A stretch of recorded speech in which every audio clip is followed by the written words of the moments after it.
Hello everyone and welcome to the Whimsy Stamps YouTube channel. I'm so glad you could join me. This is Dawn. I'm back with another quick product reveal video for the Whimsy Stamps connected tile frames. This frame is great. You can use it for so many things and it's like just perfect to make it look like critters are peeking out of the frame. Each square measures approximately 3 by 3 and the center of the die measures approximately 3 7/8 inches wide and approximately 5 1/8 inches high.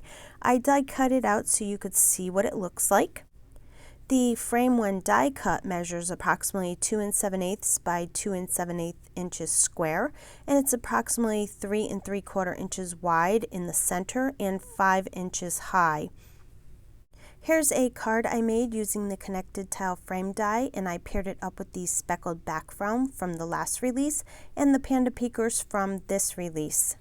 And that completes my product reveal for today. I hope you enjoyed this release and don't forget to head on over to the Whimsy Stamps website and check out the entire release that is available today. Also, we would love for you to subscribe to all the Whimsy Stamps social media platforms so you don't miss out on any new releases and great inspirational videos. As always, thanks for stopping by and have yourself a wonderful day.